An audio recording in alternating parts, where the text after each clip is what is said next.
Clearly, if God hates something, that wouldn't change, right?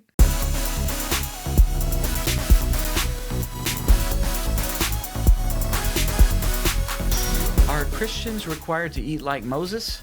Welcome to this series on food laws. Check the description for other videos, but feel free to watch in any order. This video is going to address one particular argument, namely that the presence of the term abomination related to food laws renders those laws unchangeable. Clearly, if God hates something, that wouldn't change, right? This is one of those arguments that we have to be careful to distinguish between our own reasoning and the reasoning of Scripture.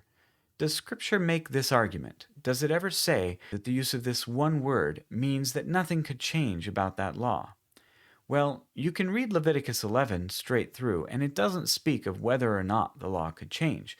The argument doesn't depend on biblical usage, but rather fallible human reasoning about one word. And if we look at the context and way these terms are used, we may find a serious problem for the argument.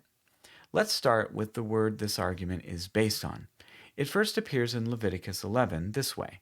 Leviticus 11, 10 and 11.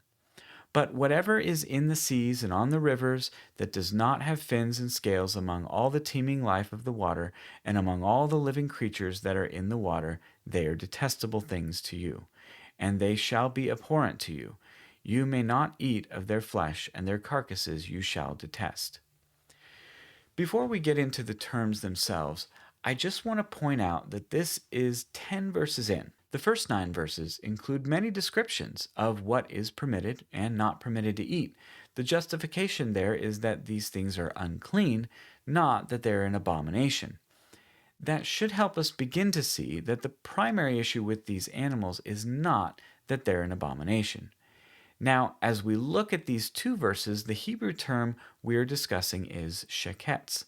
Here in the NASB, the term appears twice, translated as detestable things and abhorrent.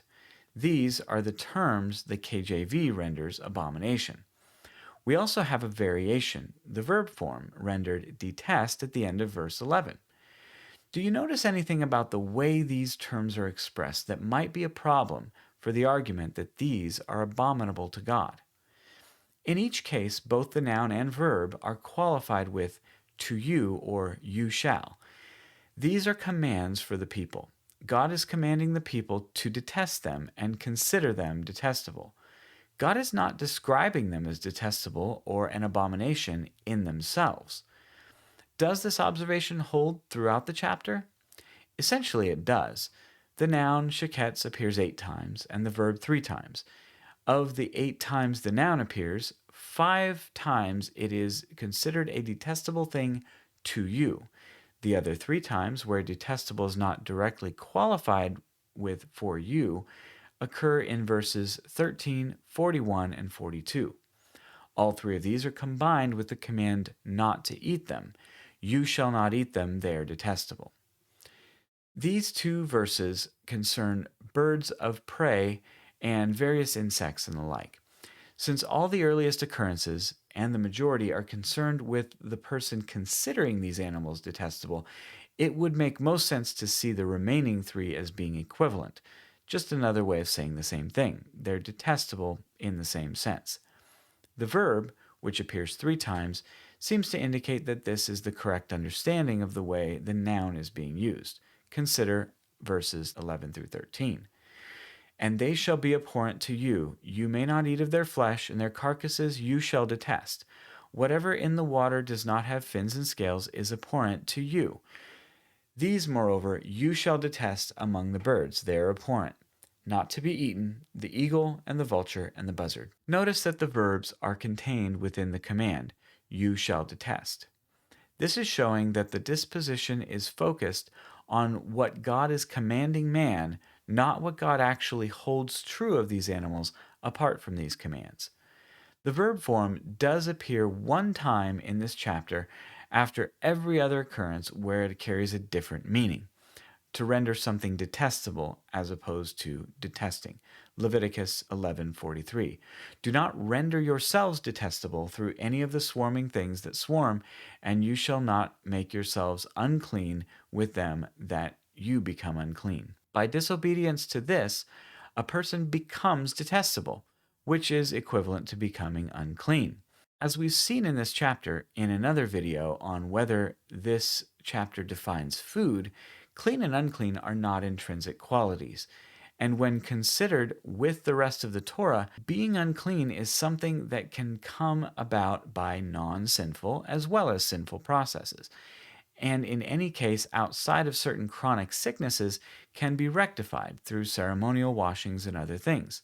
Now, I know of no Torah observant person who would say that a person is rendered permanently, by nature, an abomination if they have consumed unclean meat. But they would have to argue that it just means something different when it's about animals than when it's about people. The problem is that there is no warrant in the text to do this. The text never indicates clearly that there is something intrinsically abominable about these animals. It only clearly says that the Israelites were to consider them to be abominable because they are a people distinct from the other nations. There is one other aspect of this argument that you may think I've missed. Doesn't God call some sins abominations? And aren't they intrinsically so? Well, not exactly. The Hebrew terms we've been discussing are exclusively used in terms of these dietary restrictions throughout the Old Testament. You may be thinking of Leviticus 18:22. You shall not lie with mankind as with womankind. It is abomination. The King James does use the same word in Leviticus 11 and 18, but the word here in 18 in the Hebrew is toebah. Notice what's missing? It doesn't say it is an abomination to you. In fact, if you go to Deuteronomy, you see lots of examples of this word, and it is spoken a different way. Deuteronomy 7:25. The graven images of their gods shall ye burn with fire. You shall not desire the silver or gold that is on them, nor take it unto thee, lest thou be snared therein, for it is an abomination to the Lord thy God. Deuteronomy 12:31. Thou shalt not do so unto the Lord thy God, for every abomination to the Lord which he hateth have they done unto their gods, for even their sons and their daughters they have burnt in the fire to their gods. Deuteronomy 17:1. Thou shalt not sacrifice unto the Lord thy God any bullock or sheep wherein is blemish or any evil favoredness, for that is an abomination unto the Lord thy God. Do you see the difference? These things are abominable, detestable to the Lord. These are not merely commanded to be detestable, using a different Hebrew word, to us.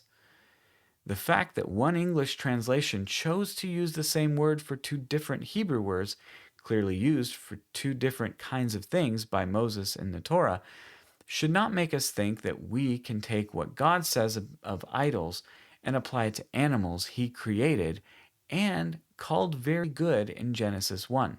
So this objection fails to give us any serious reason to doubt the clear testimony of the changeable nature of the dietary laws and the New Testament evidence that they did, in fact, change.